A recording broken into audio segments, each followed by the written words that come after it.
within 48 hours. If you have any questions during the webinar, please send them through the Q&A tab below. We'll address as many as we can after each speaker. And number three, if you enjoy sessions like this, don't forget to follow at Sprout HR Tech on social media for updates and upcoming episodes. Now, before we dive in, let me tell you a little bit about Sprout Solutions. Established in 2015, Sprout Solutions is the largest and most trusted homegrown B2B SaaS company in the Philippines. Inspired by our North Star to impact the life of every Filipino by improving businesses in the Philippines. We help companies and their employees succeed through AI enhanced HR and business solutions. To begin, we'll explore our first topic, the year-end talent challenge: retention, re-engage, and rebuild. Our speaker is a highly accomplished, results-oriented strategic HR head with over 20 years of experience building and transforming HR functions from the ground up. She has driven organizational growth, strengthened HR foundations, and fostered high-performance cultures throughout her career.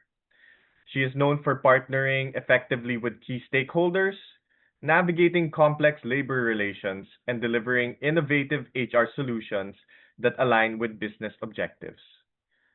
She currently serves as the head of HR at IQEQ. Please join me in welcoming Miss May Manaog. Thank you, Paulo. Hi, good morning, everyone. How's your day? How's your Thursday? Kamusta? Kamusta? Okay. So there's really a challenge, Paulo, no, when you're the first speaker in 10 o'clock in the morning. But yeah, let me introduce to you myself to everybody. Thank you so much, by the way, Paulo and Sprout, for inviting me to this webinar. It's an honor. It's an honor to share some of the things that I've learned over the last close to 25 years doing HR. I would say it's quite a journey, and I would like to thank, all the companies I work with in the past. I think it will help you to become really better and to learn from them as well. Now, my topic for today is about the year-end talent challenge. So, I'm currently the head of HR of IQEQ right now. You might be wondering, what is IQEQ? IQEQ is a global investor services group. We are headquarters in Luxembourg, founded in 1896. So it's a very, very old financial organization. We do a lot of the fund administration, compliances, governance, wealth management solutions. So it's a private equity firm who has been in the industry for the longest time. We also manage hedge funds and real estate infrastructure. So in other words, yung mga all of the, I would say, richest people in the world, they venture into private equity, and we manage most of their funds. Um, so I just joined the company a couple of weeks ago, so very new and learning about private equity. But I'm very glad that I've been invited to this forum to talk about the year-end challenge and how we can retain, re-engage, and rebuild our team to make sure that we will support and add value to the business. Next slide, please. Okay. So as the we are November 20, 2025. So as 2025 winds down, a lot of the companies in the corporate world are really facing serious year-end challenge or challenges, and a lot of the HR professionals are taking all of these challenges head on. So these are the time that we have to, um, I would say, finalize our budget for next year, and making sure also that we have the right strategy and thinking about our objectives for 2026. And we are also thinking about our people dashboard. A lot of the folks also are leaving the company, so our resignation rates normally peak most of the companies by Q4. But somehow our hiring slowed down because a lot of the, as you're aware, if you're based in the Philippines, a lot of them stays in the organization until they get their 13th month. Most of them, no, and you will hear a lot of stories on the ground in the operations in the floor that a lot of the people burned out already. They're thinking about their career reflection. It's a year end. What am I going to do for next year, 2026? And this is really a very serious challenge for us as an HR professional, because a lot of those folks are really thinking about their career growth. These are all tangible and I would say very, very realistic reasons why a lot of our employees are really leaving the company. So they want better pay. Work flexibility is always a thing right now after COVID. Mental health and well being is also a top priority in a lot of our employees right now. Unlike in the past, they wanted to have better benefits. A lot of the companies are really driving from conservative way of managing their benefits, and a lot of the companies are really exploring and being creative of offering also flexible benefits. And a lot of our employees wanted to have a flexible benefits because some of those are some of the benefits that they're entitled. They're not really maximizing it, so they want to have that flex ben. So a lot of the companies are also doing that. And then obviously also the work environment. So this is a moment for them normally by Q4 that they realized, I need to do something about it. Can I still go on for another year for this company? I did not receive, a lot of support from the management. I'm not enjoying the environment. So, it's time for them to be able to reflect. And even in the company also, we're also reflecting as an HR professional. So we have a very important role in the organization, usually towards the end of the year, to be able to drive and provide also some consultation and strategic initiatives also to the business on how we can retain our talent, how we can keep them, and how we can keep them going and grow with us, as the business grows as well. Okay, so next slide, please. Okay, so let's think about first the Philippines. So what is happening in the Philippines right now? What is the scenario? What's our employment rate? What is the status in terms of the kind of talent that we have in the organization right now? So frankly speaking, and then candidly speaking, there is really a high employment rate in the Philippines. However, the real challenge is the skills and the job match. A lot of the companies today um, receive thousands of applications. But when you drill down the kind of talent that you wanted in the organization, there's skills gap that it's a real challenge in a lot of the organizations today. But the Philippine is saying, or even the Philippine government, or even the a lot of the I would say job sites right now, or even consulting firm, recruitment firms, there is really a lot of high demand roles also, like accounting, which information and communication technology roles, sales, and this is driven by the BPO transformation. Banking also is growing, real estate expansion, and of course, right now the boom of AI technology that is very hot topic in the market today. So I think the real challenges that we're facing by the end of the year end is really evaluating the kind of existing talent that we have. So how do we make sure that again we will be able to support our talent and we will be able to develop our talent within the organization, because we're saying that okay, there's so many openings in the market, but why is it that I'm not getting the job that I want? No, so there's the skills that I think we need to evaluate, and there's also that competencies that I think we need to dig deeper to make sure that we have the right talent also in the organization. Okay, another thing also, and another driver also, in most of the talent and most of the applicants or most of the employees are looking for flexibility. After COVID, I think right now when you interview a candidate, they will always say that, do you have a hybrid model, or are you what's your working schedule looks like? So Before, you can never ask that because you're very dependent on what the company work schedule. But right now, it's a thing.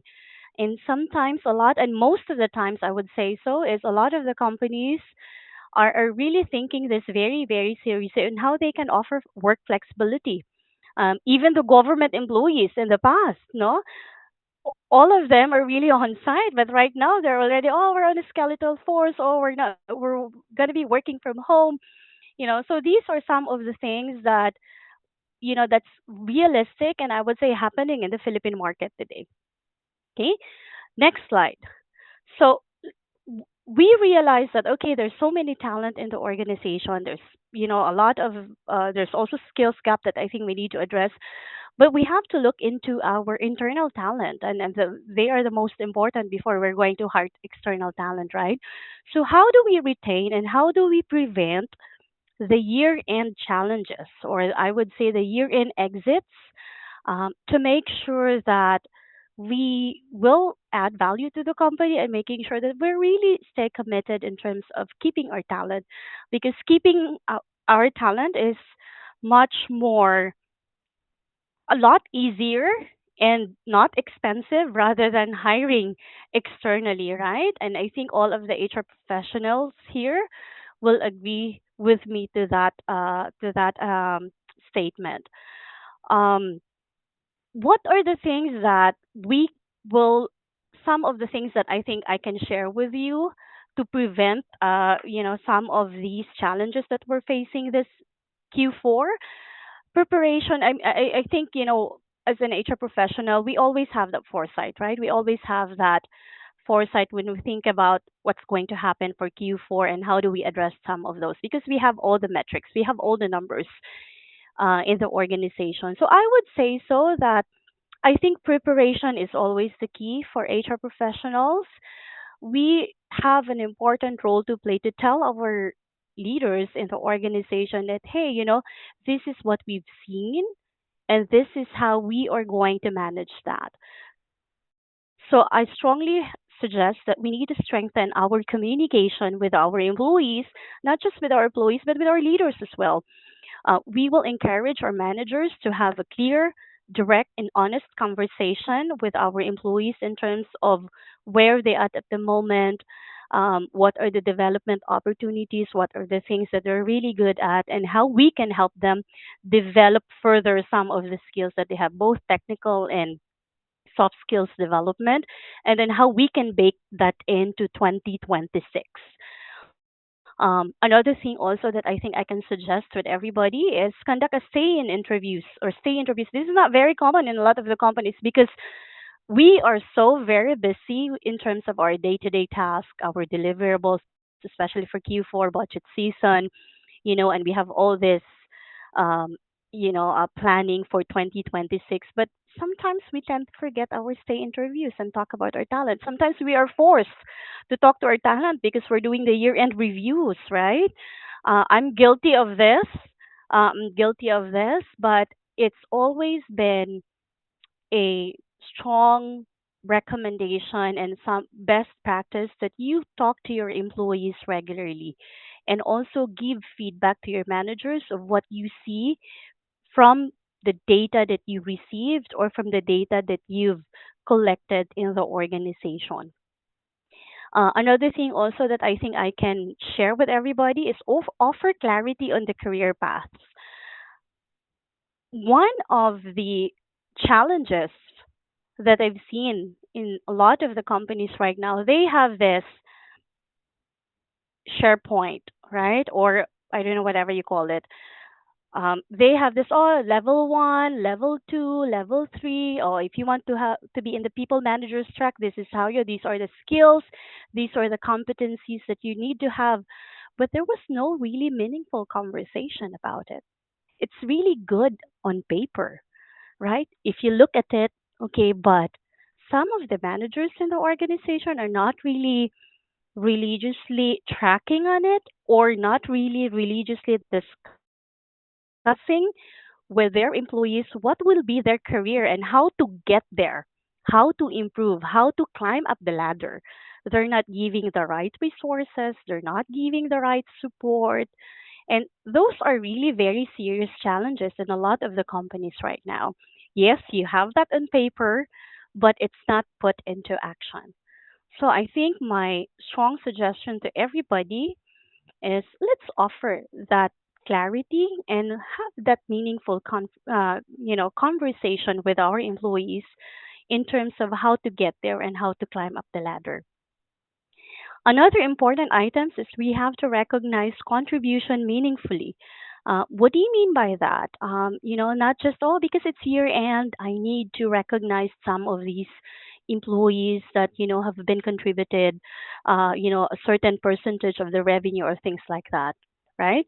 So, what do you mean by recognize contribution? I think in a small gestures or in small of, hey, you're doing a good job, or really having a meaningful conversation with our folks and say, hey, I want you to know that I really value in the organization. You've done a great job.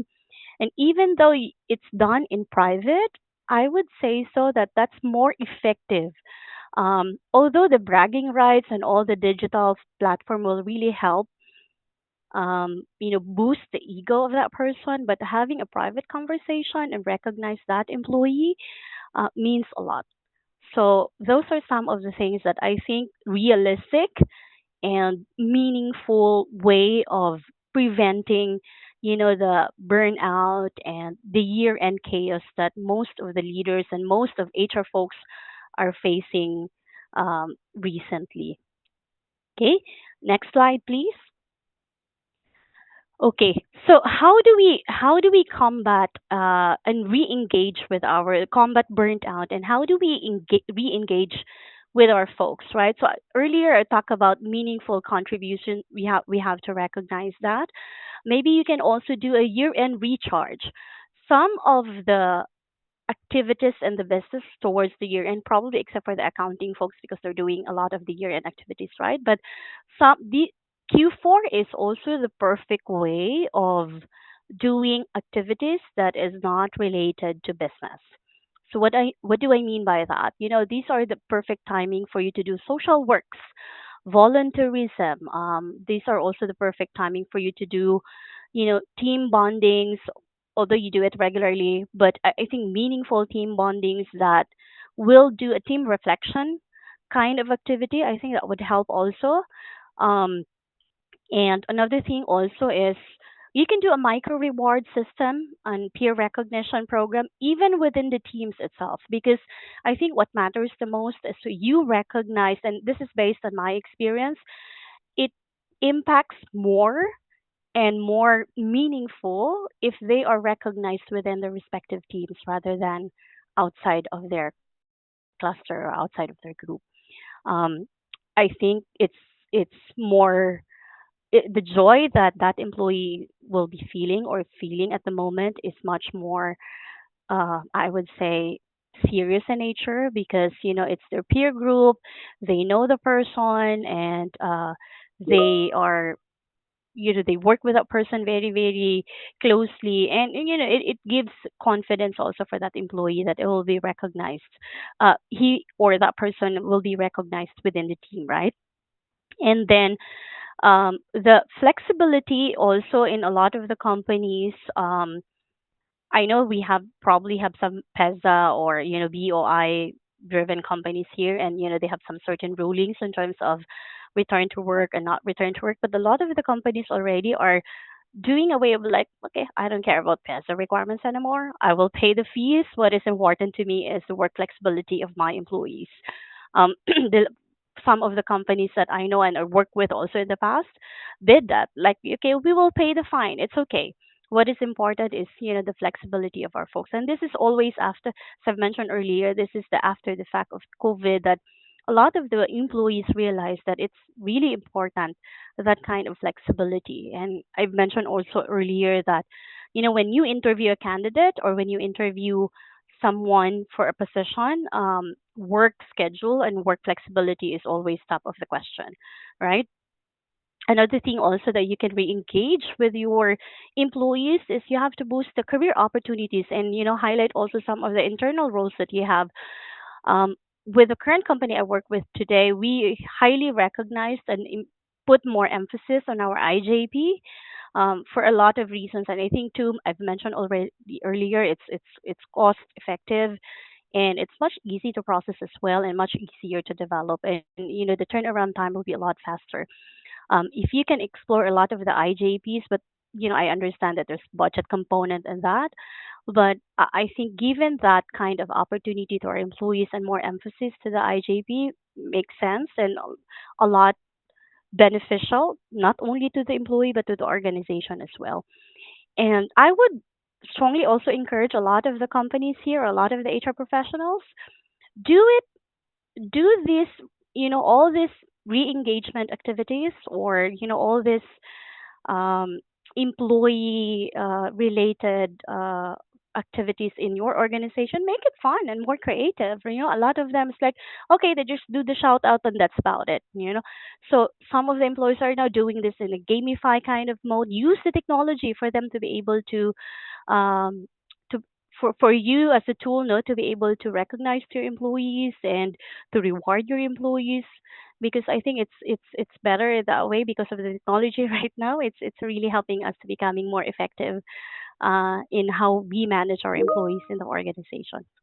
Okay, so I hope that helps a little bit. I can give all the list, but I need to be realistic in terms of giving some best practices to the organization, because it's easy to say than done, right? And you can tell, oh, maybe we don't have that because we don't have a budget. You have to take into consideration the budget, etc. But I think these are some of, I would say, very common but realistic way of doing it, and just to make sure that we take this very seriously. And as an HR, we have always a role to play in all of these initiatives, right? Always partner with the manager, always partner with the business to make sure that it's shared purpose.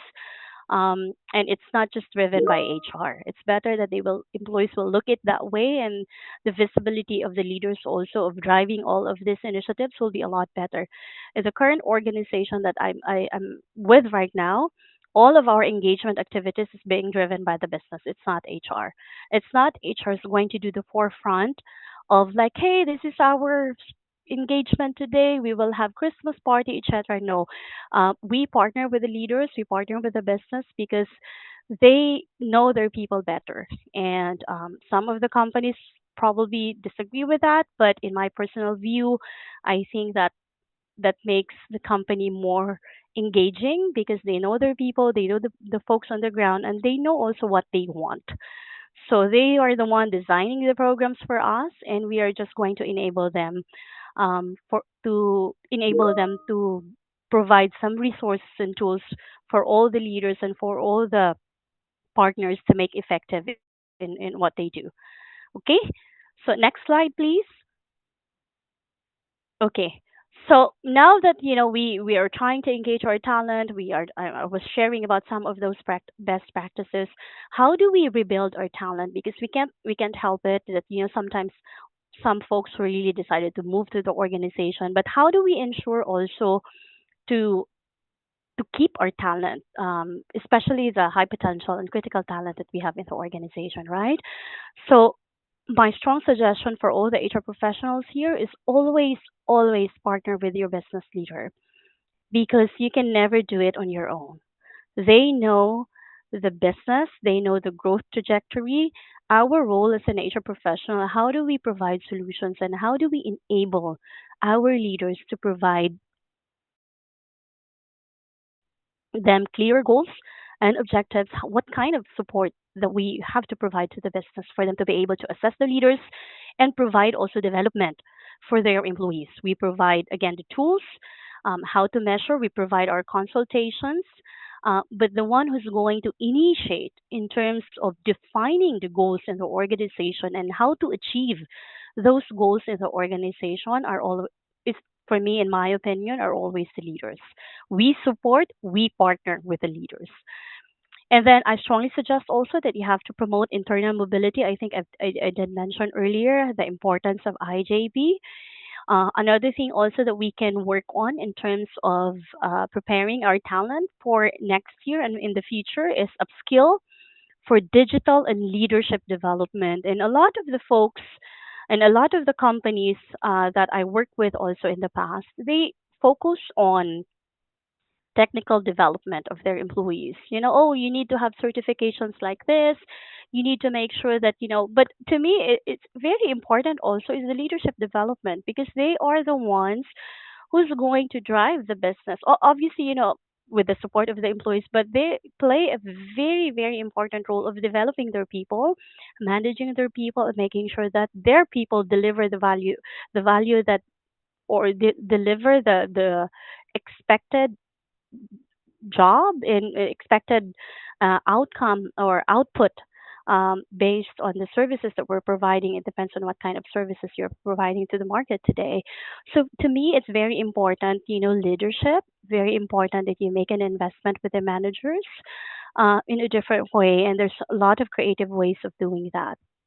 Another thing also that I think you can strongly suggest as an HR professional is leaders have to think about workforce readiness and resource allocation because in reality, a lot of us will be able to address some of the talent gaps and some of the things that after the fact. When people resign, that's the only time that we do counter offer. We do um, and we reassess, oh, what's the outcome of and then we do the exit survey and then we do the action planning. That's too late. That's too late already. When you think about keep, seriously keeping your talent and making sure that, you have succession with your talent, you will develop your talent and you will support your talent, you have to act proactively and we have to act proactively before it's too late. Um, I also strongly suggest that more than the job itself, it's also important right now is the well-being and mental health initiatives. I know in the past it's not yet, a kind of a priority in a lot of the companies, but right now, but today, it changes dramatically. A lot of the companies right now are really driving well-being and mental health initiatives, and it's for an obvious reason. Now, if people are, mentally healthy, they're happy, they're engaged, they're motivated. It will have a domino effect in terms of how they manage their people. And if they manage their people well, then their people will become very effective in what they're doing. It depends on the role that they're doing, right? And it adds, at the end of the day, it generates it was goes back to the business that the business will be very happy. You get more revenue because of the talent that you have in the organization that's happy, engaged, and motivated. And you do it consistently. And some of the folks or some of the companies also they do it like your end because they're just obliged to do it, and because it's a year end evaluation and because it's a year end review.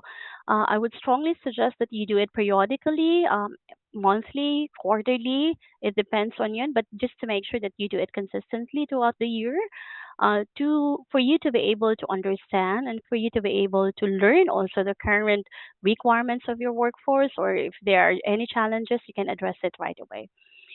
Always foster collaboration. When I say foster collaboration, it encompasses everything. No, it's a two-way collaboration. You collaborate with the business and with the employees as well. I think when you foster this collaboration kind of attitude, it adds more value to the business. Okay, the next slide is just, you have so many great initiatives that you've been doing over the last few months or throughout the year, but I think it's also important that you have to measure your success. How do you measure that? You have to create some metrics on how you're going to retain your talent, how you are going to re-engage your talent, and how you are going to rebuild your talent. The frequency, it depends on you. You can do it monthly, you can do weekly, you can do quarterly. Engagement scores, normally a lot of the companies doing it by twice a year. Other companies quarterly as well. It depends on you guys, whatever fits your organization. But what is important is you have to understand your engagement scores. You have to take action based on the feedback that you receive from the engagement scores. And then you do it seriously and you do it meaningfully and realistically, also, not just on paper. Some of the best practices also that other global companies are doing, they always prioritize clarity. HR always partner with the business to make sure that it is cohesive, make sure that is there's true meaning of what you're doing in the organization. Um, and I think I did mention also earlier about the invest in manager capability. Um, and more importantly, as an HR professional, use data to predict flight risk. Um, Personally, I'm an advocate of data. I always use data. I'll take advantage of the data for me to be able to partner better with the business. So once you understand your people, once you understand your numbers, once you understand the things that's happening in your organization, data will help you make better decisions in the future and informed decision in the future. And data also will help you to become effective partner of the business. Effective You can always also do a lot of uh, informative, I would say, informative consultation based on the data that's available in your hands. So I strongly encourage all the HR professionals to become really data experts. It will give us in a better advantage in terms of adding value to the business and how we can really do our job more meaningfully based on the data that we have on hand. Some of the call of action I can recommend here is we can partner with a business and to identify their top talent or top and critical talent and really do something about it and not just okay we identify we will give you an increase, but that's just very short term. What are you going to do in the future to make sure that they stay happy, engaged, and motivated, right? And then you have to also at least have that engagement initiative. This is always nice to have, but I strongly recommend that you do your engagement meaningfully, and even in a small way that matters a lot to our employees. And also build your Q1 talent bench based on understanding the need of the business, because sometimes, and I'm guilty of this, sometimes as an HR, you have your wish list of like, oh, I want this, mas maganda ito, this is my preference. But I think I realized this when I realized this as I matured in my profession, that it's not about you as an HR, right? It's about your people. It's about what they want. It's about their preference. It's about how can they add value to the business. My role is how can I support that? How can I make sure and enable them to be able to achieve the preferences based on the current situation of the companies, based on the affordability of the companies as well, based on the budget of the companies, and how do we navigate that? So yeah, I think that's about it. Some of the things that I can share with everybody, and I hope that somehow in a little way you've learned something, some of the realistic things that we can do for the team, we can do for the organization, and how we can partner better with the business, and how we can add value as well. Thank you. All right. Thank you so much, Miss May, for that insightful discussion on strengthening engagement and retention. One of the biggest takeaways from that discussion is the need for reliable HR data. Tools like Sprout HR and Sprout Insights can help HR leaders access insights on turnover, hiring velocity, and workforce planning, critical inputs for smarter hiring in 2026. And that's exactly where our next segment leads us. Let's shift gears and tackle our second topic, building a smarter hiring strategy for 2026. Allow me to introduce our next speaker, a name that carries weight in the world of recruitment. June Abo, the fairy job father of HR, has spent 25 years turning career wishes into reality. A battle-tested veteran of the war for talent, he has hunted purple squirrels for Ernst& Young and KPMG and built BPO workforces by the thousands. Named a top 50 global HR tech mind by the World HRD Congress and featured in HR Nation's 50 HR leaders reimagining the Filipino organization. June now serves as VP of Recruitment and Training at Quantrix. Beyond data, AI, and talent strategies, his greatest joy remains at home with wife Anna and their three kids, Sander, Yana, and Zoe. Let's all give a warm welcome to Sir June Abo. Thank you, Paulo. It's always awesome to hear such a great introduction, and it should be great kasi ako sumulat niyan. But to everyone, annyeonghaseyo, magandang umaga, and welcome to our talk series, The Recruiter's Arsenal, your playbook for smarter planning and hiring for recruiter survival. So I'm just curious, type it in sa comment section if you're coming from volume hiring or the BPO industry or whatever industry, whether it's manufacturing, F&B, type it in the comment section para I'll know how I can tailor fit this. So we have software, insurance, retail, keep them coming, manufacturing, BPO, freight forwarding. Okay, cool. Executive search, shared services. All right. So again, next slide. I'm June Abo. I help recruiters stop suffering from PTSD because of hiring. And just like most of you here, and just like May mentioned she had 20 years of experience. Medyo ahead ako ng konti. 25 plus years of experience. And I've been in the recruitment trench warfare for quite a long time now. And that's why I make it a point to teach smarter hiring. And I call out the brutal truths about what people should avoid, what the recruiters and HR should avoid. So you can think of me as your friendly HR kuya who tells the truth with a smile. Or, depending your age, pwede ring your HR tito. Okay, next slide. May already mentioned about the year-end chaos, di ba? So the reality check is, if you're in HR, if you're not able to retain yung tao, kasalanan mo.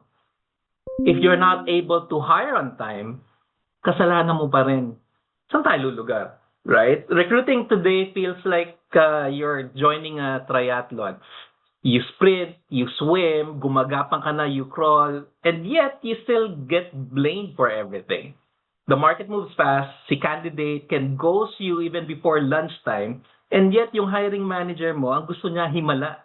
Gusto niya meron ka ng candidate at hire agad-agad. You work hard, yet you still hear yung classic line, bakit ang bagal ng hiring? Thumbs up if you can relate to this? Yes? So, yan ang year-end chaos natin. Hindi lang siya bonuses and parties. This is also when once folks start getting yung bonuses nila, attrition rises. And yung flip side is yung hiring also slows down. And this is when managers panic, right? But this is also an opportunity for you guys, for smart recruiters, for smart HR, because you can use this moment to get ahead and hindi ka nagkakandumahog. So ngayon, for our talk today, relax. I'll guide you on how to be a smart recruiter. Okay, ano ba ang cause ng attrition? And May already mentioned this, folks resign. Pero let's talk about the math of it. People leaving is expensive. You lose time, you lose productivity, you break team momentum, and you replace, you train, you spend again and again. Admittedly, attrition is not a small leak. Hindi siya maliit na tulo lang. It's a big hole that you need to fix. And the reality of it, the cost of attrition is, next slide please, it's 30% to 50% of yung annual salary. Big number. Because replacing yung isang tao na yan, yung akala mo hindi, isa lang namang front desk yan or isa lang namang call center agent yan But if you do the math, a salary of 20,000 pesos per month, you burn through 72,000 to 120,000 just to replace this person. Bakit? Your hiring is low, your cost doubles, and therefore you have to resort to either headhunters or activating job boards that's expensive per post. Sabi nga ni Warren Buffett is, price is what you pay, value is what you get. So when you lose people fast, you pay a lot. And wala ka rin naman nakuha, you get nothing. Now, you go to the next slide. These are the common mistakes by HR and recruiters coming into Q4 and entering into Q1. May mga killers in terms of productivity. You wait for candidates instead of hunting them. The old school way of thinking, if you're in recruitment, is may mga mag-a-apply yan. So you wait in your career site or you wait for application in your job board.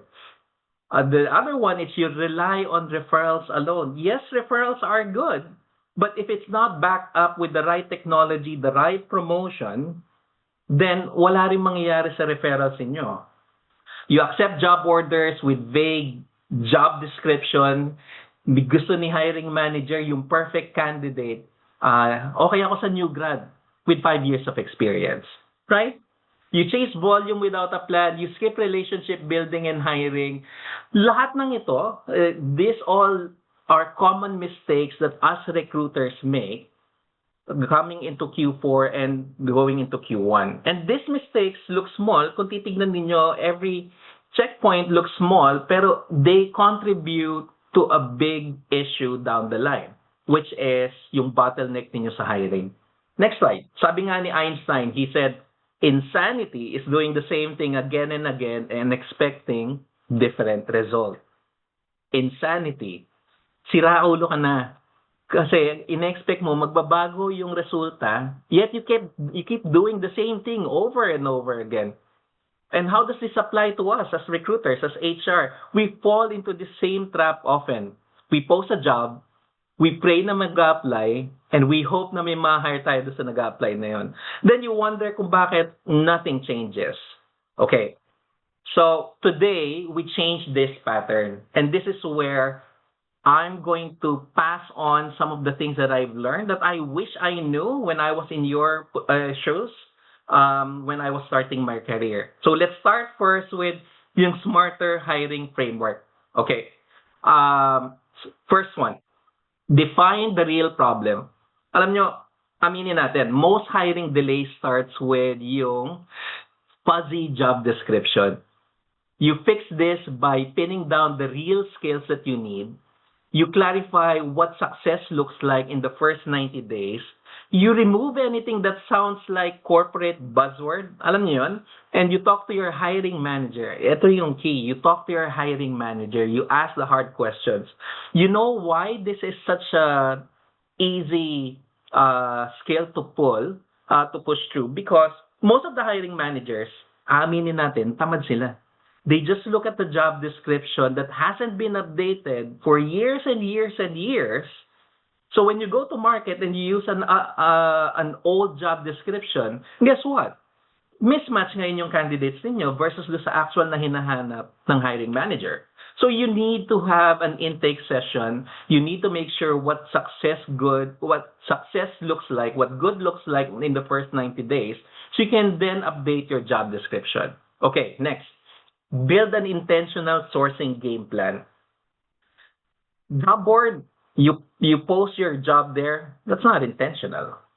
You post your job in your career site, that's not intentional. You guys are just waiting for candidates to apply. Sourcing strategies nowadays, you need to be proactive, you need to be out there, and you need to be selling. Sabi ko nga, when I first started, pag extrovert ka, magaling ka sa tao, magaling ka mag-interview, then HR ka, recruiter ka. But nowadays, recruiters and HR are data crunchers. Recruiters are marketers. They're salespeople. And this is where you should apply your marketing and sales skills. Random posting gives you random results. So, you pick your top sourcing channels and you match them to each role that you use. And Campus for fresh talent, Peso for volume roles, you use the job boards for active candidates, social media for fast reach, and you use internal mobility like what May said to save time and money because nandun na naman yung talent inside your own company. And you use AI tools to find that hidden profiles. You treat sourcing like a strategy. Hindi siya swertehan lang. Pinlano siya. Again, it's intentional. Next, the next one is shortlist with discipline. Ang problema kasi sa atin is we find candidates and we might think na, okay, pwede na. But you need to set clear screening rules. So if you have multiple recruiters working, you guys need to be aligned in terms of what good looks like when you're interviewing and filtering candidates. You validate skills early at the top of your funnel, and you use your knockout questions. Ano ba yung knockout questions? Are you old enough to work? Right? Or kung may educational requirements kayo, do you have college education or are you a high school graduate? If you're working in a BPO, are you open to working in night shifts? Right? So all of these knockout questions should be asked at the top of your funnel para pagdating sa hiring manager, hindi na lang iisipin yan. Iisipin ng hiring manager, okay, this candidate already met the minimum requirements and I should be asking the things that is relevant to me as a hiring manager. The key here is your quick assessments. You do not let unqualified profiles eat your time. Kasi tinanggal nyo na eh. Lalo na if you're focused on volume. Remember, ang volume recruitment, it doesn't necessarily mean when you're getting good candidates. So this is a tip of the tip for recruiters and sourcers. It doesn't necessarily mean kung sourcing ka, marami ka na-endorse kay recruiter, magaling ka na sourcer. No, that's not it. You have to look at the conversion of your endorsements because kung endorse ka lang ng candidate kay recruiter, you're just adding more job kay recruiter, right? So si sourcing team needs to be able to filter those candidates so as by the time they reach the recruiters, they're already gone through the knockout questions, alam na natin, and the recruiters can then focus on the next step of the assessments. Okay, next slide please. Create consistent interview process. Ang problema nowadays, especially if we're working in a manufacturing industry, a startup, a small company, a family organization, is that they don't have set processes in place, right? And this includes ang consistent interview process. So you set one scoring guide when you're doing your interviews. You teach your hiring managers how to use it. Yes, as HR, as recruiters, you sit down with your hiring managers so as when they do their interviews, hindi sila all over the place. And ang magiging basihan nila ng hiring is because bibo tong taon to. Gusto ko. No, your hiring guide should be able to pinpoint the skills and behaviors that is relevant to the role. You keep your interview short, you ask for proof of skill, not stories from 10 years ago, and you align with yung other recruiters and kung may panel kayo. Why? Because it helps remove yung bias. You judge the same way for every applicant, whether that's a new graduate or a seasoned candidate, whether it's someone that is already in their mid-30s, mid-40s, or someone that is fresh on the workforce, you judge them all the same, especially if they're applying for the same role. Okay, next is make decisions fast. Bakit? Great candidates, hindi maghihintay yan. You agree on the timelines with your hiring manager, especially if you think you found the right one, you cut the unnecessary steps. You send same-day feedback, you show candidates you value their time, and you slow the decision. Yung slow decisions, yung pagpatumpit-tumpit kayo, it kills great hires. Okay, next it's lock-in engagement until day one. One of the biggest pet peeves of hiring executives is looking at your hiring funnel and looking at the bottom of your hiring funnel and ang laki ng slippage nyo. So slippage is a term that's used when you make an offer and they decline, and then you also have day one no-shows. Why is it a pet peeve? Imagine this. Gumastos na kayo for your job posting, your social media posts to attract these candidates. You paid for the assessments, the time of the recruiter to interview that candidate. Na-offeran nyo na. Itatawid nyo na lang sila para magpakita for their onboarding and day one, and yet you lose them, right? So you lock in engagement until day one, you follow up weekly, you build excitement, you keep the connection alive, you protect yung offer from counter offers. You do not ghost. Remember, hindi lang sa jowa ang ghosting. Ang recruiters, may ghosting din. So you treat your pre-onboarding as part of hiring, not as an afterthought. And then, measure what matters. You track quality of hire. Yes, fill rate is important, pero yung hiring managers nyo would look at your quality of hires. And quality of hires mean, yung hinire mo ba stayed after 90 days? Or orientation pa lang nalaglag na? And you use the data, so you find out what are the sourcing channels where your top retention is coming from, and then you focus on that sourcing channel. You measure what matters, right? And at every stage of your funnel, whether you're at the top of the funnel, identifying which sourcing channel is critical, all the way up to where the fallouts are happening at every stages of your recruitment funnel, this will give you an idea where to focus your attention. I'll give an example. When I joined Quantrix, so Quantrix is a captive BPO. We support one of the largest telco in Canada. We're called the employer next door because unlike other BPOs, we decided to put up centers not in your typical cities. So we avoided BGC, Ortigas, Makati. We decided to put up centers in Taytay, Rizal, in San Mateo, Rizal, and in Naga. And the reason for this is, did you know that Rizal is known as the bedroom of Metro Manila? And the reason why it's called the bedroom is in the past, lahat ng mga nakatira sa Rizal would go to the big cities that I mentioned earlier, who work there, and only go home to sleep. And therefore, Rizal, given its source of amazing talent, most of those folks would go to the big cities. Now, when we started our centers, we became an option. So you don't have to go far, and that's why we became the employer next door. Okay, so you measure what matters. When I joined Quantrix, one of the issues that I was able to identify, it's one, from the top of the funnel, the sourcing channels weren't as engaged, meaning we were only basically using job boards and employee referrals. And at the bottom of the funnel, we were seeing a lot of fallouts from job offer to day one because of onboarding. So again, when you know where to focus your attention, hindi siya shotgun approach, hindi siya spray and pray. I focus my attention first on the bottom of the funnel kasi again, this is where you get the most return on your investment. We open up natin yung onboarding from 34 business days, we were able to bring it down to 13 business days, and that allowed our volume team to start hitting their class requirements. And then we started looking into additional sourcing channels. We engaged with Peso, with open houses. Again, that allowed us to prepare for Q3 and Q4 hiring.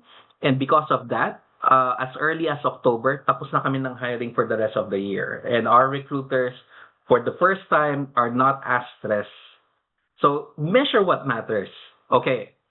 Sabi nga nila, strategy without execution is hallucination. So, tandaan ninyo dapat may plano kayo palagi as HR practitioners and as recruiters. Okay, next slide please. Next slide. Okay. This one, you need to screen capture this together with yung framework na sinabi ko kanina. But I have a gift for you guys at the end of this talk. I'll give you a PDF of yung playbook that I've covered here. So, sourcing channels. Why is this important? Referrals is the king of all of our sourcing channels. I love employee referrals because in Quantrix, employee referrals is actually 38% of my total volume hiring. That means our employees are able to recommend their tito, their tita, their pinsan, their tambay sa kanto, and we are able to convert them into hires. But at the end of the day, pag volume ang pinag-uusapan natin or pag niche and tech ang pinag-uusapan natin, employee referrals also need to evolve. Do you have the right technology to support your employee referrals? Are you tracking it ng mano-mano lang via Excel or Sheets? Or do you have a platform that can help you organize things so you keep track on the status of yung referrals? So that's employee referral, but let's focus on ano pa yung other sourcing channels that will help you thrive during Q4 and Q1 hiring crunch. Okay, Campus and Peso. Campus and Peso, it's campus recruitment allows you access to fresh talent. Peso partnership is critical because the Public Employment Service Office, they work with the community. So if you haven't worked with Peso in your location, my suggestion is reach out to your local Peso representative and then organize and find out when is their next community job fair and be part of that job fair. The partnership with Peso allowed us to thrive this 2025. We've actually hosted all of the Peso representatives for Rizal. We invited them to come to our office. We showcased our site and we promoted Quantrix and what it's like to work for Quantrix. And we made them engaged partners. So again, that was key in terms of activating that channel. We also have, if you look at our other channels, we have our, wait, let's see here. Okay. The job boards, you have the job boards, you have the niche job boards. If you're looking for job boards that will allow you to get connected with new graduates and the campus job fairs, there's Jobs 180. If you're in Visayas and Mindanao, guess what? There's My Nemo. And then, of course, mayroon Job Street. And then, of course, there's LinkedIn, right? If you're looking at other technical roles. And then you have social media, Facebook groups, TikTok for employer branding, LinkedIn for targeted talent. And then you have internal mobility, like what May said. You have your own employees that's already ready for promotion. The other sourcing channels that we leverage heavily this 2025 is hiring events. We did a lot of open houses. We did an anime week kasi we have a theater inside our centers, and we hosted an anime week where all of our candidates were able to see all of the anime shows that we were playing that day. And we encourage our recruiters to actually dress up as their favorite anime characters. Again, it's engagement, it's fun. It gives your candidates a view of what it's like working for that company, for Quantrix, right? And then you have AI-powered sourcing. We've heard AI a lot. And AI-powered sourcing, we've piloted a number of AI-enabled sourcing. It's unbelievable how AI is helping. So you input yung job description and automatically yung AI would start looking for candidates on LinkedIn, and then by the time you get back from Starbucks getting your coffee, meron ka ng 20, 30, 50 candidates waiting for you, screened by the AI, scored based on your scoring criteria. Now, kung smart recruiter ka, you can then ask the AI, okay, engage with these candidates, and the AI would then reach out to these folks, send them connection requests using your profile and start messaging them and say, we have an opening here for an AI governance role. Would you be interested? Again, it's all AI. Pag sinabi ni candidate na, yes, I'm interested, si AI would then move them towards a scheduled interview. And ikaw as a recruiter, you just look at what's going on in the background, yung process niya, making sure that everything is aligned. So again, the wonders of AI. Okay. Next slide. Your existing candidate database, this is actually your hidden gold mine. Bakit siya hidden gold mine? Imagine you're already sitting on thousands and thousands of candidates. And if your boss asks you, June, I want to hire a finance manager. So our automatic reaction is mag-post ka sa job board, go to LinkedIn. Pero have you ever considered looking at lahat ng mga previous candidates mo that applied for a finance manager role, whether it's 2 years ago, a year ago, 3 years ago, and for whatever reason they did not pass the hiring manager interview, but they passed the initial assessment. So maybe that span of time in between na hindi sila na-hire, they were able to address and work on whatever weaknesses that was the reason why hindi sila na-hire in the first place. So mine your database. Your ATS is a treasure box. You already have these people who applied. They know you. They like you. Nag-apply na nga sila sa'yo eh. And some may be silver medalists kasi hindi sila wagi. Some may be one skill short. And some, if you revisit them now, may be perfect today. So mining your database, it cuts sourcing time by 70%. And again, it reduces cost kasi libre na yan, nandyan na yan. Okay, next slide. I mentioned about social media. Bakit importante ang social media? So, I shared earlier, 38% came from employee referral. Our next best sourcing channel is actually Facebook. We hired 32% coming from Facebook, right? So, every likes, every shares, every comment of our employees of our job posts and our content allows for a wider reach. Now, social media allows you to engage with passive candidates. Passive candidates, yan yung mga lurkers sa mga pages ninyo. Sila yung mga tahimik lang on the side, nagmo-monitor what's going on with your organization. And if you do something interesting, it might pique their interest and might prompt them to start applying. So how do you then nurture and engage passive candidates? So, 3 things. It's respect, it's relevance, and real talk. Right? You respect that they're passive candidates. You cannot send template messages. You cannot send hi po, right? Huwag kayong scammer. Alam na natin yan, galawan sa Viber at galawan sa WhatsApp. You win attention with specific reasons and why they match the role. You win interest with clarity. And you win trust with consistency. So, as a rule of thumb, keep your messages short, pero add value in your message. Personalize your outreach. Hindi siya dear job seeker or dear tas iba pang pangalan yung nakalagay doon. Obvious naman na copy-paste. So, edit nyo naman. Share what's in it for them. And then follow up twice. Again, follow up twice. And respect a no. Pag sinabi na no, I'm not interested, then, di ba, wag na kayo makulit.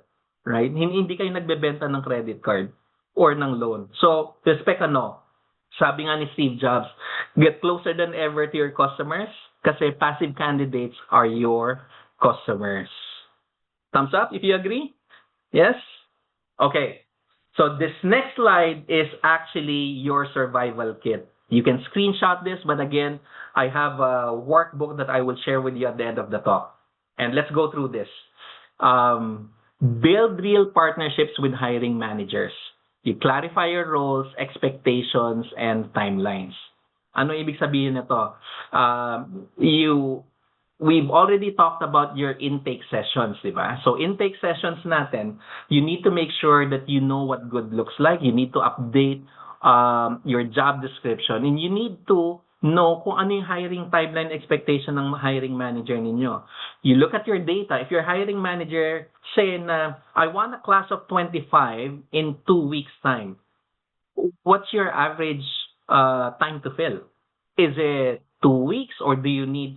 2 weeks is just the time needed for an identified candidate to complete their pre-employment requirements. Magsabit ng SSS, PhilHealth, Pag-ibig, NBI clearance, PEME. So 2 weeks obviously is not going to be enough. Look at your data so you have the ability to push back and then offer a counter solution. So that's what we call stakeholder management. Survival kit number 1 yan. Next, use structured intake meetings. Lock down yung skills, yung deal breakers, and yung success metrics. So this is intake session like what I covered earlier and why it's important. The third one, it's track your hiring funnel. Know your numbers so you know your gaps. Yung funnel management is always key. Know which sourcing channel is delivering to you the highest conversion rate. Did you know that our highest contribution of candidates is job boards in Quantrix, right? So, si job board, they delivered 40% of our candidates for the year. But if I look at yung conversion, meaning the number of folks hired coming from job boards, isa siya sa lowest, right? So that means the job board is only contributing to more work for our recruiters. So guess what? I'll focus on sourcing channels that has a higher conversion rate because that way our recruiters would not be as burned out. Okay. So that's funnel management. Use data for influence. Show patterns, wins, and risks. And this is where you then start elevating your value sa organization, right? You stop being an order taker because nakikita nila, oy, madunong to, alam niya yung sinasabi niya. Alam niya na pag sinabi ng hiring manager na post this on JobStreet, you can push back and say, boss, we have recently hired for this role. Maybe we can talk to this person and get an employee referral. Or kung alam ninyo na better ang LinkedIn versus JobStreet, better ang MyNemo versus whatever channel that you're looking at, because again, you know your funnel, you know the data. And then channel management, prioritize top funnel. Stop trying to be everywhere at once. That's not going to work. Again, that's a shotgun approach. You can't be in all of the sourcing channels because I haven't heard my CFO go to me and say, or my boss say to me, June, kulang yung ginagastos mo sa recruiting. Ito ang more budget, more pera, gumastos ka pa. Kayo ba ganon? Ang CFO nyo, ang boss nyo, sabi niya, here's more budget for you. No, it's every year, cut down on cost, cut down on your spend. So you should know where to invest and spend your money. And then, you also need to protect your calendar. Block sourcing time, follow-up time, and guard it like your bonus depends on it. Time management. Kasi if you don't block off your time, you'll find yourself being pulled from one meeting to another na hindi naman relevant dun sa goal that you're looking for. Okay. The next part of our survival kit. Next slide, please. So create reusable templates for outreach, screening, and follow-ups. Again, this helps time for us recruiters that we have templates that we can then use and then use from a volume standpoint, even for niche. Next, it's keep running a database of warm talent. Re-engage them regularly. Sino ba yung warm talent na yan?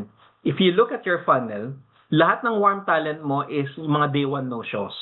Priority ko yun palagi. Because they've already gone through my sourcing, my assessment, my interview, na-ofera na sila, hindi lang sila nag-show up ng day one. Yes, there might be reasons kung ba't hindi sila nag-show up, but if I nurture them, eventually, they might turn around and say, uy, interested pa rin si June sa akin. Buti pa siya kesa sa jowa ko. Magka-Quantrix na lang ako. Right? So again, keep them warm, keep them re-engaged. Document common hiring manager excuses and your counter strategies. Alam na naman natin yan eh. Kung sino yung mga managers sa pasaway, sino yung mga hiring managers na merong particular biases, right? So for example, when I was first starting, I have a hiring manager and I was hiring CPAs and lawyers back then. Meron akong hiring manager nang gusto nilang hiring is coming from the top universities na CPA. And that means you are coming from USC, coming from De La Salle University or UP. So I pulled the data and showed them, boss, look, our top performers are actually coming from PUP, PLM. And these are the number of hires that we got, and this is their performance if you track them versus the other schools. So again, with data, you're able to control the narrative. Okay. Next, it's improve your sourcing queries. Hindi lang sourcing channels ang available. May Google din. So use your Boolean. It's free. Gamitin nyo. Use it, right? Next, sharpen your candidate experience touchpoints. At every instance of your sourcing and your recruitment funnel, may candidate touchpoint yan. You look at saan nagpo-fall out yung candidates and then you assess. Kamusta ba yung candidate experience at each stage of the funnel? How did you make them feel?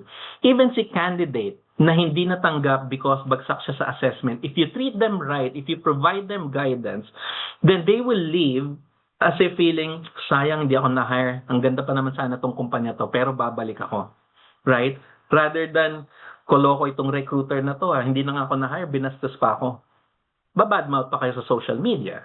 Right? So, again, candidate matters. Candidate experience matters. Lalo na in age of social media where it's very easy to bash and provide negative comments about the organization.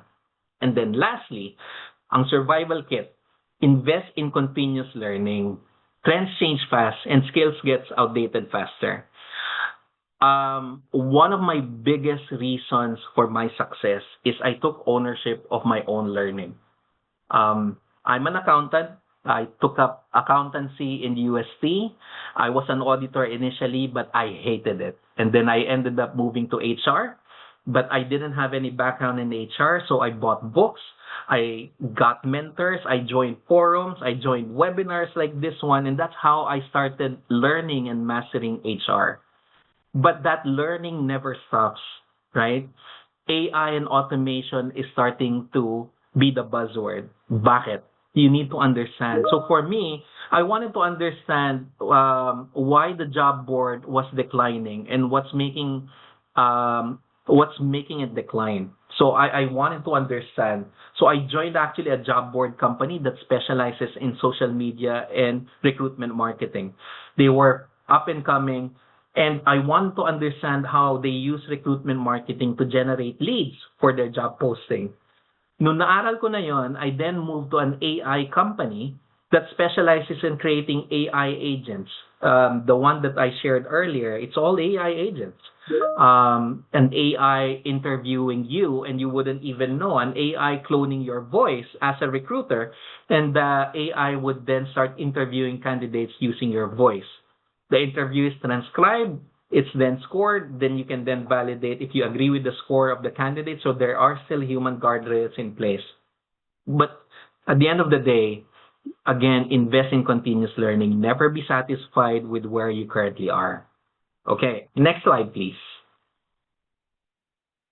Okay, ito ang palagi ko sinasabi sa mga recruiters ko. Stop being an order taker. Here's the painful truth.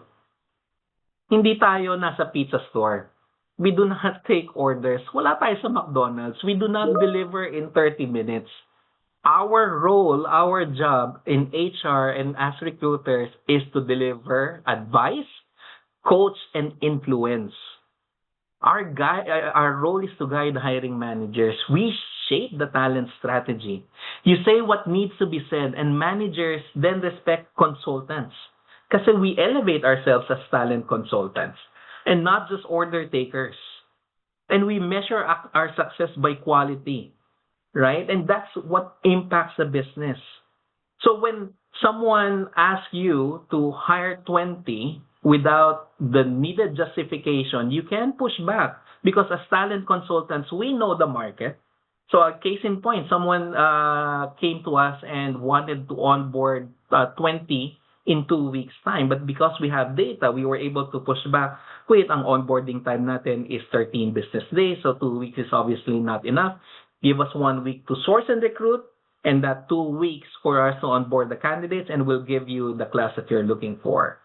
Again, hindi rin tayo nag-star ng no lang na no. We also provide solution. Okay? Next slide, please. Ang goal natin as talent consultants, it's helping leaders hire better, faster, and smarter. Thumbs up kung sino may gusto nun. So how do we do this? You win when you act as a partner. You share yung market data. You help managers adjust yung expectation. You show timelines based on facts. And you clarify yung cause of delays. Hindi yung no lang tayo because we manage and control the narrative because we use data.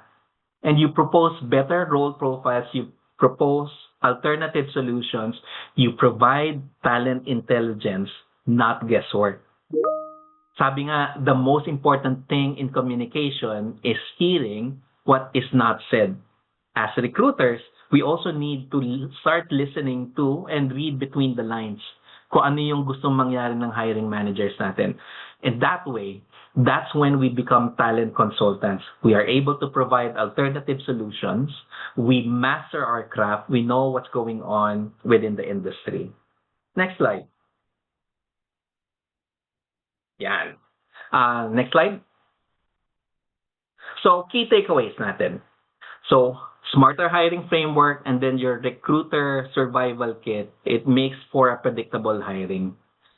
Alam nyo, for this short session, we've covered a tremendous amount of ground today. And moving forward, kayo, If you use this key takeaway, you move from survival mode to strategic dominance. Ang true takeaway is from the recruiter's arsenal is simple. Tandaan nyo to Recruitment excellence starts in your head. It's your choice. Dahil sa dami-dami ng pinag-usapan natin, sa dami-dami shinare ni May and myself, if you don't apply it, it's useless. It's your choice. You now have your playbook. You now know what you need to do. Move from reactive to strategic. Shift your focus from simple fill rate to quality of hire. Master more sourcing channels. And please mind that valuable database. Leverage technology for your employee referrals. Treat your hiring managers as true partners. And most importantly, please protect your energy so you can sustain yourself to this new level of performance. And lahat ng ito, all of these actions, all of these techniques, they only work if you choose to see the big picture. Okay. I'll share with you before I close an old story. There's a traveler who came upon a construction site. Meron siyang 3 construction workers, stone cutters na nakita, working tirelessly in the hot sun, hammering away at large stones. And he stopped and asked yung unang construction worker. Sabi niya, "Pre, what are you doing?" And the man, nakasimangot, masungit, "I'm hot, I'm sweaty, I'm chipping away at this rock. It's heavy, it's dirty, it's tedious work." So, talagang complain pa siya ng complain. Negastar talaga, Negatron, super. And then yung traveler moved to yung second stone cutter. And sabi niya, asked the same question. And second man, sabi niya, "I'm cutting this stone to earn minimum wage so I can feed my family." And then of course, he moved on to the third stone cutter. And nagulat siya, yung third stone cutter was smiling, was joyful, was happy with his work. Kitang-kita sa mukha. And sabi niya, "Pre, anong ginagawa mo?" Ang sabi ng third stone cutter is, he looked up, he smiled, and with a sweep of his hand, sabi niya, "I'm raising the foundation, I'm building a cathedral. I'm building a cathedral." Bakit ko na-share yung story na to? Today, you can choose to be the first stone cutter. Complain kayo sa ginagawa ninyo. Very negative kayo sa work. Tedious yung job description, endless emails. Or you can choose to be the second stone cutter. Focus only on your fill rates and getting your paycheck. Or you can choose to be yung third stone cutter. Right? Recruiting is not just filling slots. It's about building a cathedral. You're not just filling a role, you're providing key talents that will drive innovation, change lives, and define the future of your company. Tandaan nyo, you are bridge builders because you're building a bridge between yung future ng candidate and the ability to see that growth and attain that future. You're bridge builders. And the strategies in this arsenal that I gave you, the tools, I challenge you to adopt yung mindset. Every action you take, every sourcing channel, every partnership, every moment you protect your energy, these are another brick in your powerful, beautiful structure, your own cathedral that you're building. So go be a recruiter who builds a cathedral. Maraming salamat. So if you want to connect with me, I mentioned I have a playbook for you guys. If you connect with me on LinkedIn, I will share with you the playbook in PDF form, and hopefully we can interact more on the Q&A and on LinkedIn. Kamsahamnida. Thank you so much, June, for those practical insights into building a stronger hiring engine for 2026. Actually, one consistent trend we see at Sprout is that great hiring only takes root when HR operations are fast, coordinated, and seamless. Tools like Sprout HR and Sprout Payroll helps organizations shorten hiring cycles, improve handoffs between HR functions, and create a smoother experience for both candidates and employees. With that in mind, we also have a free resource that can guide you through what today's workforce expects. The State of HR 2025 reports draws insights from 3,819 employees nationwide to help you strengthen engagement and build more resilient workplace. Scan the QR or use the link in the chat to download your copy. All right, for our final segment, we'll explore the power of employee referrals and how they support both attraction and long term retention. Our speaker for this session is Sir Hamilton Chua, co founder of Kismet Labs, who has helped organizations design referral programs that deliver faster hiring, better culture fit, and lower turnover. Let's all welcome Hamilton Chua. Hello, good morning, everyone. My name is Hamilton, co-founder at Kismet Labs, and we are the developers of Referly. So for the next 10 minutes, we're going to talk about the most powerful and often underutilized talent pool you already have. We're here to discuss turning connections into talent and the real business case for employee referrals. We're all heading into the most critical time of the year for HR. As this event brief rightly points out, this is the year-end talent challenge. This is when attrition rises as people wait for their bonus and then make their move. It's when hiring for critical roles slow down, and as a result, productivity drops. Our collective goal, especially for this audience, is to start 2026. We need to be at our near 90% headcount readiness. The problem is our old models or methods of hiring just aren't keeping up. Next line. Yeah. So what's the answer? It's not a secret. It's employee referrals. The data has proven for years that referrals are the number one source of high quality hires. This key stat from Spiceworks says it all. Referred candidates are hired 55% faster than those from any other source. In the year-end crunch, speed and quality are everything. This isn't just about filling roles, it's about filling them now with people who will perform, and as we'll see later, people who will stay. But if we all know referrals are great, why do so many programs fail? It's because for most employees, the program looks like this. Employees have no visibility. They don't know what jobs are open. They don't know what the bonus is. They don't know. They don't even know how to submit a referral. The process is manual and slow. The referral gets lost in an HR email inbox or a forgotten spreadsheet. And worst of all, there's no feedback. Your most engaged employee refers their best contact and here's nothing. They will never refer again. That's why that this is why most programs die. So this is exactly why we built Referly. We provide a simple, dedicated platform that turns every employee into an engaged recruiter. We automate the tracking, we boost the engagement, and as you'll see later, we use AI to help HR find the best fit talent first. We are here to fix the failures of your old spreadsheet powered system. So here's how we do it. And this is all available today, right now. First, AI matching and scoring. As an HR tech platform, our AI instantly generates a suitability score comparing a candidate's resume to your job description.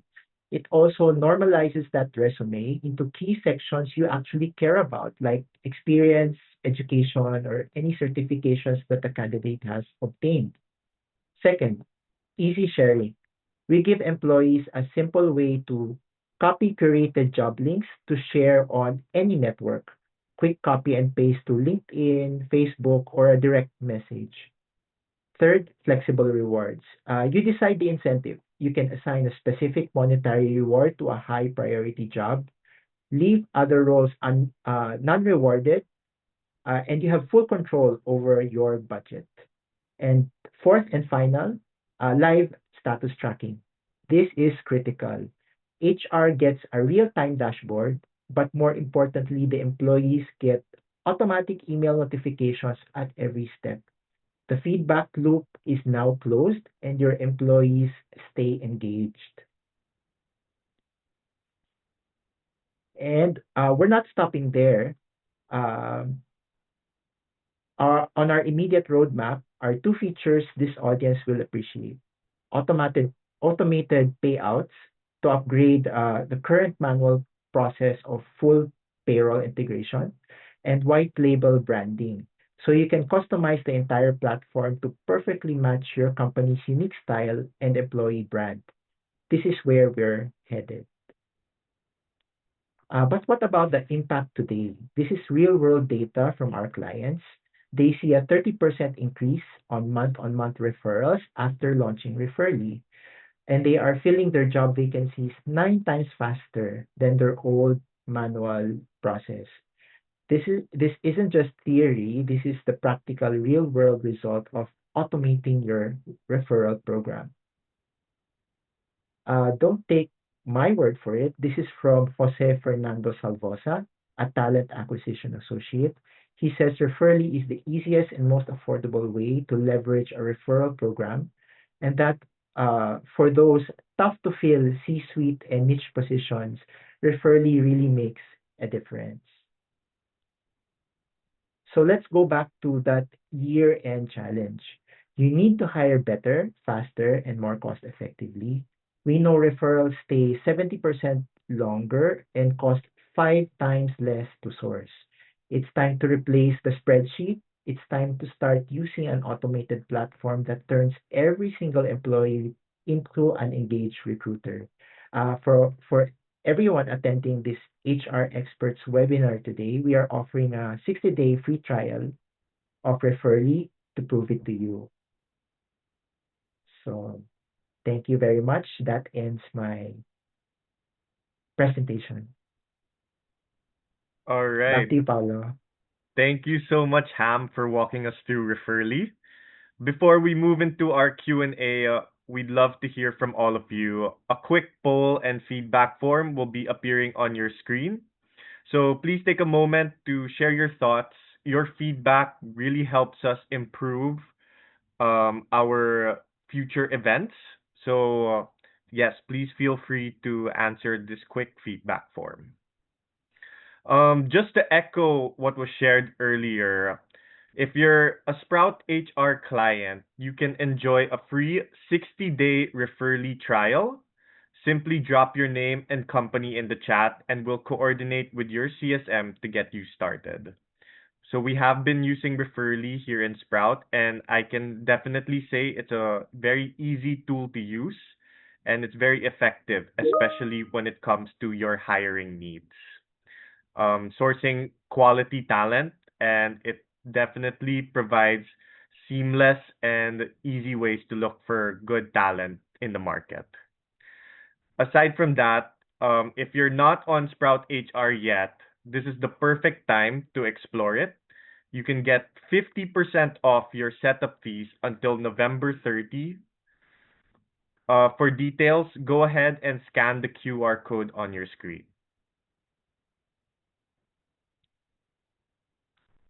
All right. So we are now opening the floor for questions. Once again, thank you to our attendees for sharing your questions. We'll be addressing many of them as we go along, and you're welcome to continue submitting new ones at any time. For now, let's turn to our speakers who will be guiding today's discussion. Let's call back to the virtual stage Ms. May Manaog, Sir June Abo, and Sir Hamilton Chua. All right. Yeah. Thank you, Sir June, for turning on your camera, Miss May, and Sir Ham. All right. Hello.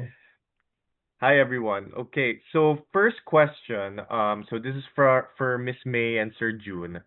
What practical steps help companies hold on to key employees, especially when the job market becomes more competitive towards year end? You can start, Miss May. Yeah. Thanks, Paul. That's a very good question, no? Because I think that's I would say very realistic and a real scenario in a lot of the companies today. I think the practical reasons is obviously is you have to partner with the business and with the leader because sometimes as sinabi ko to before during the session that you have some wish list of like, okay, I want this and that. But at the end of the day, most of the decision making sometimes lies in the business and they know better their talent, right? So some of the practical reasons partners like, okay, I hear that I understand that you have a critical talent in the organization. How do you want to keep them? You will provide a menu of solutions. Sa akin, as an HR professional, you have to have a conversation with the leader. Do you have a budget? Number one, no? Because sometimes when you keep the talent, it entails a little bit of the budget. Do you want to give retention option number one? You can give retention bonus. Second is career progression. Career progression, if that person is ready to step into a bigger role and a bigger task in the organization, or have a meaningful conversation in terms of what they wanted to do for the company, for themselves, and what are the how do they envision the role in the organization? Is that in line with our career structure as of this time? So there's three things. Partner with the business. Second is understand the need of the organization, provide the tools for them and resources and many of solutions and HR.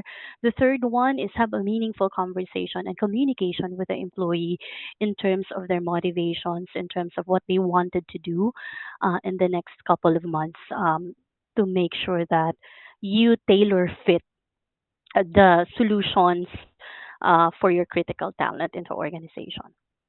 So I hope that helps.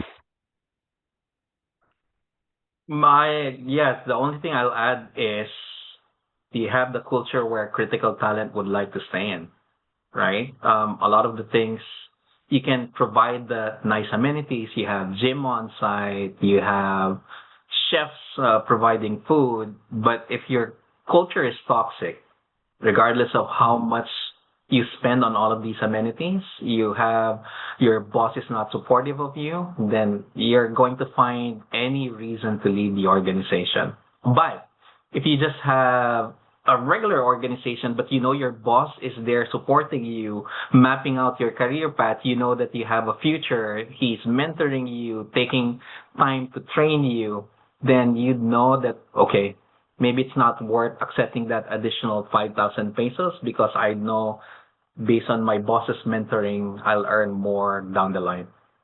Yeah. All right. Thank you so much for that, Miss May and Sir Jude. For Sir Ham, how can we encourage employees to take an active role in recruitment and become stronger advocates for the company? Um, so just to be clear, I'm not an HR expert. I'm more into technology. But so to answer your question, I think it's important to make it clear the purpose of the company, what they're doing, the good that they're doing. So I think it's if it's well explained, the goals and objectives, I think that in itself will encourage more participation for our employees, especially now that it's the year end. Yeah, Yeah, I absolutely agree. and I think just to add to that also, Pao, I think as an HR professional, kabisado natin yung employee value proposition, right? We know the menu of the things that we are providing to the company, from start to finish or from hiring to up until keeping and developing our talent. So siguro what we can do is reinforce our employee value proposition, what we are committed to provide to our employees kasi sometimes they tend to forget, meron pala Yeah, tayong ganito or meron pala true. tayong so Mm-mm. I think the marketing of the employee value proposition to the company plays a vital role this this time of the year because they tend to forget. So we have to keep reminding them that meron kayong ganito. It's available for you to take advantage. And then basically, agree, May. And Mhm. if you just treat your employees right, again, at the end of the day, if you treat your employees right, they will reinvest in terms of referrals. Dali eh. dali mag-refer ng aking kapatid to work for that same company or kaibigan if I know that my family member is going to be well taken care of. Yeah, Yeah. absolutely. I agree with all these points that you guys brought up. And we have a couple of questions coming from the audiences as well. So this is for Miss May and Sir Juno. How can we help employees see the value of stepping away from their tasks for the year-end recharge, especially when they feel pressure to finish work and don't yet view the activity as beneficial to their well-being or performance? That's a very interesting question, but also, well, I would say, Pao, and to everybody, my HR colleagues here, it takes a village. It takes a village to be able to initiate a lot of tasks. No, so yung question about stepping away and really understanding, one of the best practice that I always tell to my people or to my HR folks in the organization, have your HR calendar always visible to a lot of the employees right now. So when you have an HR calendar, people will see, and you have to notify them periodically so that they understand what's coming, what's going on. Is it a performance review time? Is it a conversation with my managers already? What are the activities lies for the specific period of time, right? So promote that. Second is that understand also the workforce distribution of the company, because a lot of the employees like, oh, gusto ko maging volunteer, I want to be part of that activity and all, but they're very busy with work. No, especially for the accountants, because like sa amin, 90% of our workforce are all accountants. So very busy sila towards the year and preparing all the financial statements with our clients, right? So understand the workforce distribution and workload of your employees. And then during the non-peak season, that's the time that you can encourage them to participate non-work related activities.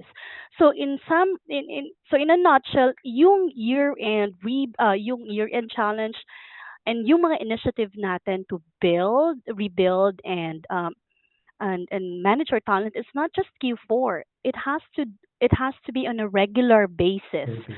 Oo, wag tayong mag-antay na kasi Q4 na ulit eh, alam mag-aalisa na naman 'tong mga tao. To sige gagawa tayo ng activities para hindi sila umalis.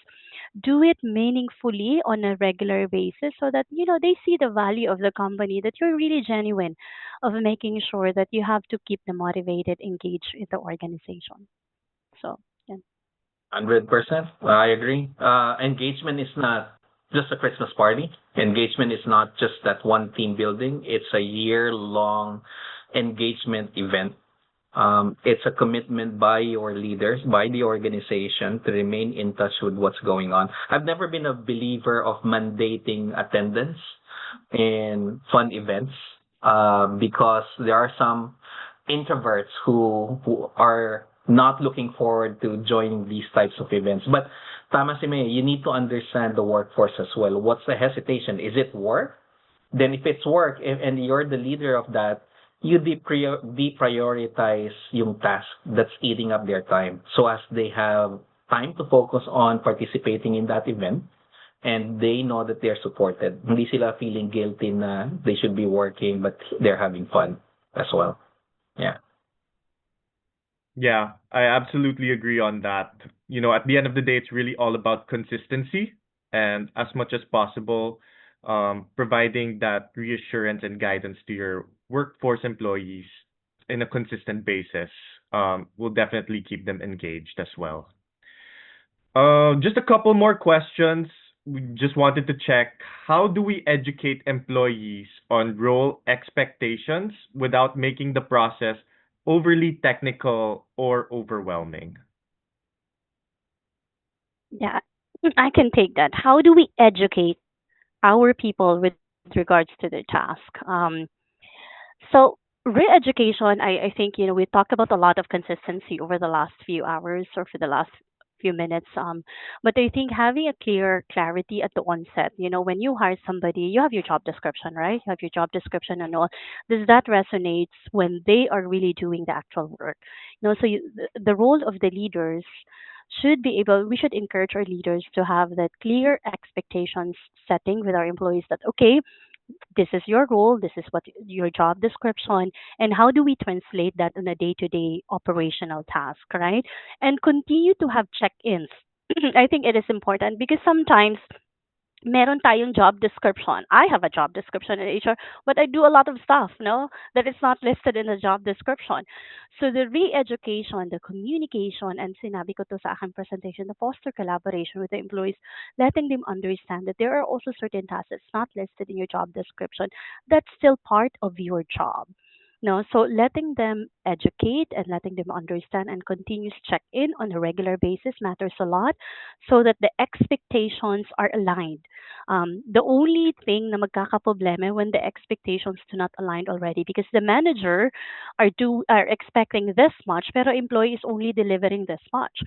So I strongly encourage all my business leaders to do a monthly business review and a monthly check-in also with their employees. You don't need to do weekly check-ins, but others do that because they have the liberty of time. But others are doing a monthly business review to understand three things and three structure that I always teach to the uh, business. Understand people, understand your people, the status of the people. You have flight risk, you have high potentials, you have quick wins. Second is the process. Is the process working? Is this not working? Do we have a process efficiency? Is it efficient? Are there any gaps of the process? And the third one is the tools. Do we have the right tools? Do you have the right support, the right resources for you to become effective with your job? So I think those are the three very important component when you do your monthly check-ins or monthly business review with your team. I hope that. Agree. The only thing I'll add is um I think talk to your hiring managers and ask what success looks like. And if the hiring manager is very clear on what success looks like, you then remove all of the corporate speak, and then you're able to then translate it to the new hire in terms of this is what you need to do in order to be successful in this role. And I've been in similar instances wherein I joined an organization. I was interviewed twice by a recruiter, then the hiring manager, and then the country head. When I assumed the role, I thought ito lang yung role ko na nasa job description, only to find out that they wanted me to look after facilities as well. They wanted me to look after procurement and finance, which wasn't part of the job description. So when this started happening, I asked for a sit down with my boss and say, what's your expectation? Let's remap that so as I know how to perform based on yung expectation mo. Now, you also have to, it goes two ways, right? You also have to agree, teka, tama ba itong pinasok ko? Gusto ko bang gawin yung expectation niya? Whereas when they were recruiting me, this wasn't very clear. So again, it starts with that clear understanding of what success looks like and then updating the job description so as it's clearly reflected para walang confusion. Thank you very much for those answers, Miss May and Sir June. For Sir Ham, I wanted to ask, or sorry, one of our audience members is asking, can we use Referly alongside our current ATS? We are satisfied with our ATS, but we would like to use Sprout's Referly feature. So at the moment, we're still working on ATS integration. So there are a lot of ATSs out there. So our challenge is finding a way to integrate to either one ATS or multiple ATS using a standard if it's available. So at the moment, I'm sorry to say that we don't have it yet, but we're looking into it. Thank you so much, Sir Ham, for that. Just a couple more questions coming from the audience. What improvements do companies need to make when rushing to hire? And how do we build a process that forces discipline? Uh, I think starting with that framework that I shared is a good start. And then making sure that you have the recruiter survival kit handy. Because if you have a framework, then you're not all over the place. And if you have a framework and you have the recruiter survival kit, you can then help educate your stakeholders as well. Right? Ang challenge kasi sa atin, especially when you're new, it's sink or swim. Eh. you're given a task, no one even gives you attention in terms of how to do your job. You're left to figure things out. But again, the technology nowadays, you have the ability, you're not powerless. You have the ability to create that structure, that process. And attending webinars like this, it also helps. And if you come in prepared, and if you're in an organization that lacks that framework, then you create that framework for that organization. All right. Thank you so much for that, Sir June. So one final question. This can be for everyone here at the panel. For employee engagement initiatives, how can we encourage employees to consistently participate in activities? Consistently participate in activities.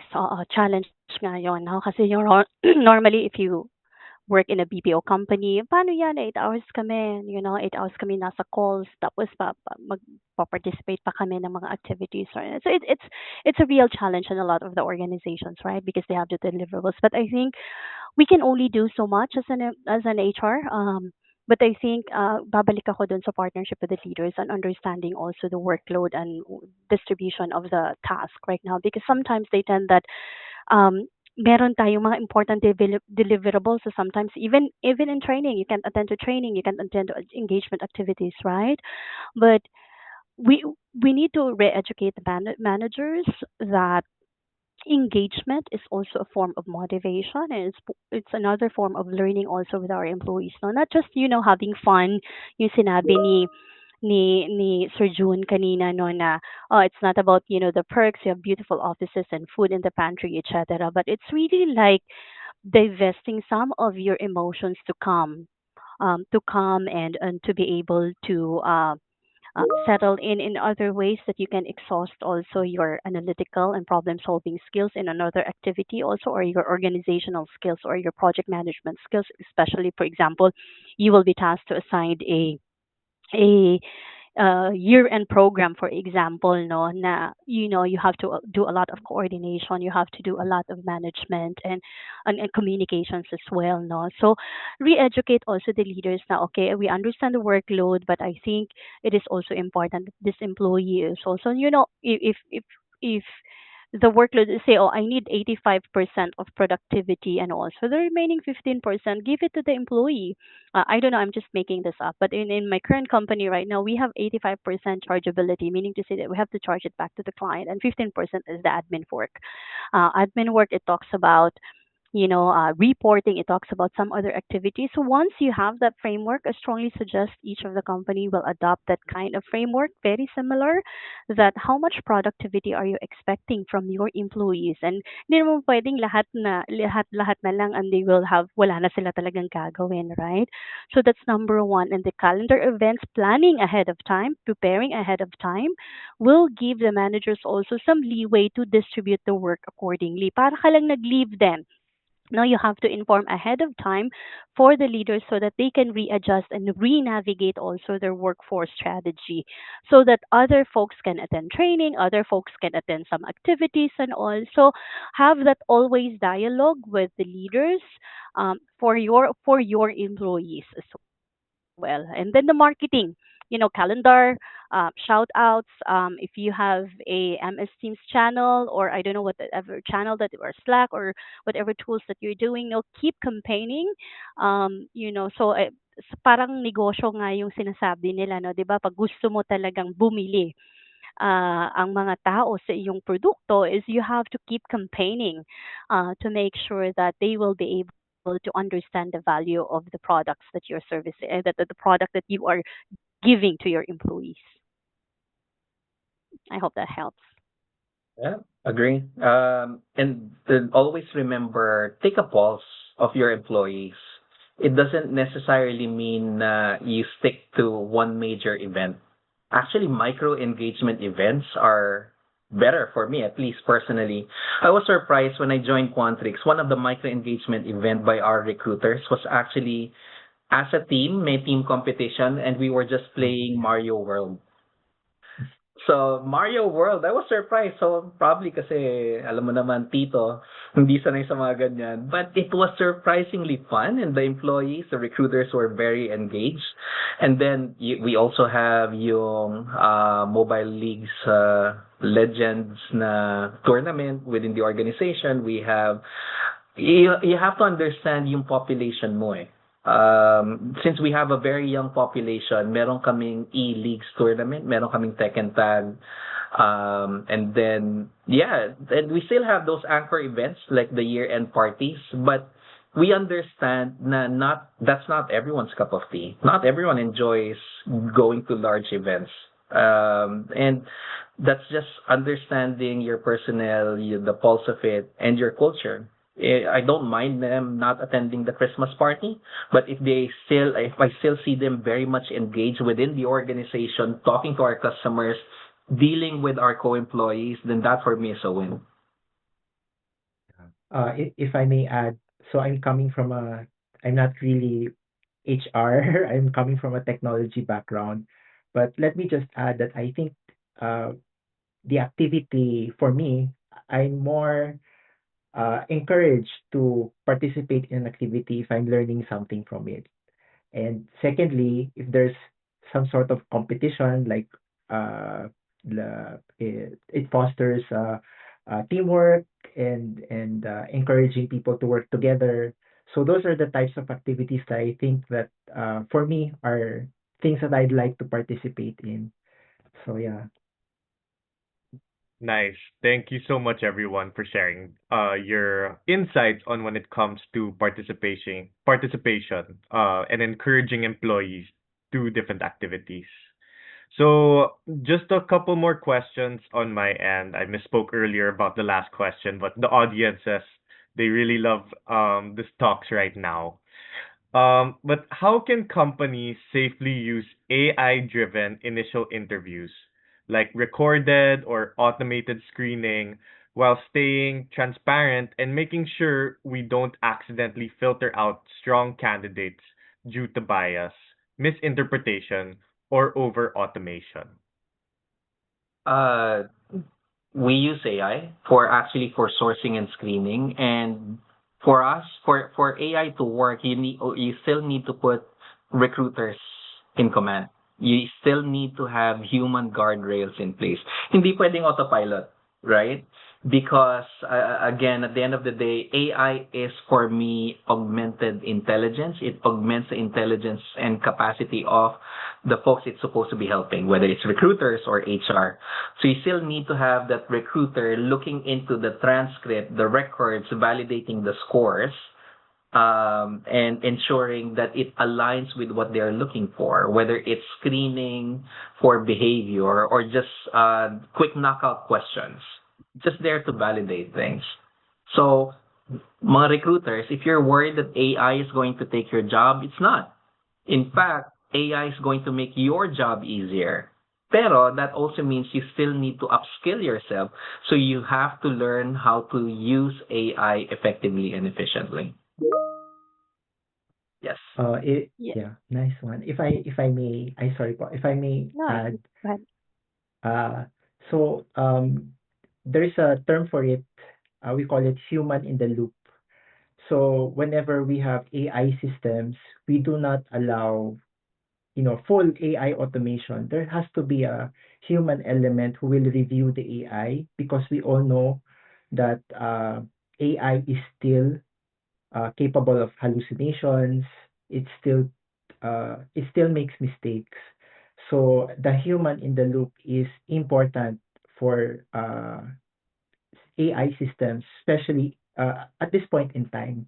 We're not quite there yet, at the point where it can totally replace uh, a person's role. So in development, for example, in writing code, one thing I noticed that instead of writing the code myself, most of my time is now shifting to reviewing code that AI has written for me.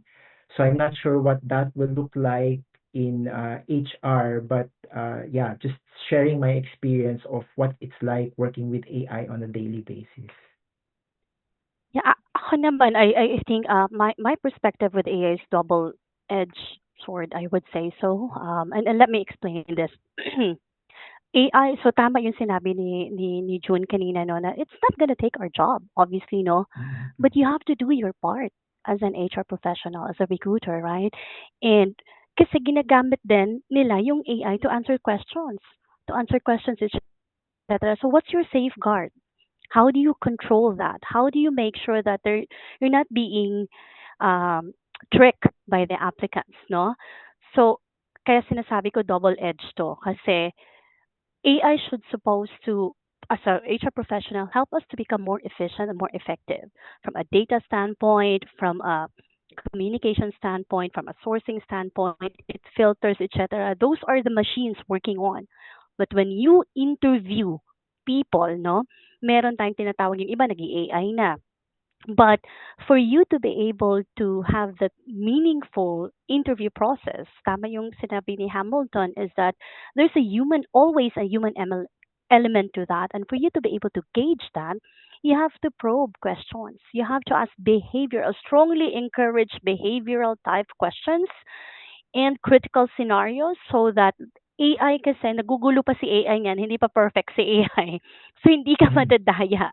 Hindi ka madadaya. No, for example, I'm just making this up. You know where you're talking about, how did you manage redundancy with this couple of employees? What was your reaction as a leader? What did you do as an HR professional? So yung mga ganon, hindi pa na perfect yan ni AI, no? So probe questions that is behavioral and unleash the critical thinking ability and problem solving ability of the candidate. No, kasi medyo madaya na sila ngayon. In I've seen a lot of cases that used AI in the interview process from a candidate standpoint. That's why a lot of the recruiters will say, "Can you share your screen with me?" Pero meron namang cellphone sa katabi. So wala din, no? So that's the reason is pagka AI kasi when you ask critical questions and if it's an AI, parang Miss Universe ang sagot, no?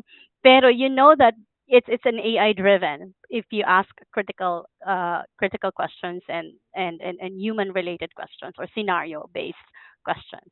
So yun lang sa akin. So lastly is AI, as HR professional, take advantage of it.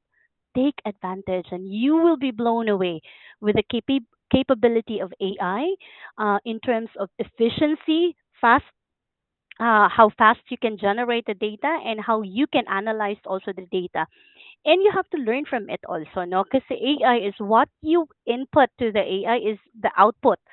So you need an experience as an HR professional in terms of how you're going to cue the AI and what kind of data you wanted to have. No, but if you don't have any experience of the kind of output, gusto mo lang, you don't understand what the AI, you won't have the ability to analyze the output of the AI or the data or the analytics that they provided to you if you don't also have the experience. So learn the basics, then use AI to make your job a lot faster. So yeah, I hope that helps. Yeah. Yeah, totally agree with that. I think you really need to take advantage, but also you need to be a bit careful because so try to be careful about what information you feed the AI because a lot of the free tools available, like if you're not in a subscription, they're free to use your chat input as training for their models. So just be careful lang if you're using the free tools out there that are available. Uh, Try not to just push any information in. Try to be critical about what you feed the AI. But I agree with Sir June's suggestion. Using it to the right questions. That I think those are excellent use cases. Yeah. All right. Thank you so much. Yeah. And those were very great insights. And I would think that's a good way to cap off the Q&A session. So that's all the time we have for the questions today. We hope we were able to answer all your questions. If not, we do have Sprout reps ready to chat with you. Feel free to leave your name and contact details in the chat so we can connect afterwards. A big thank you once again to all our speakers today. Miss May Manaog,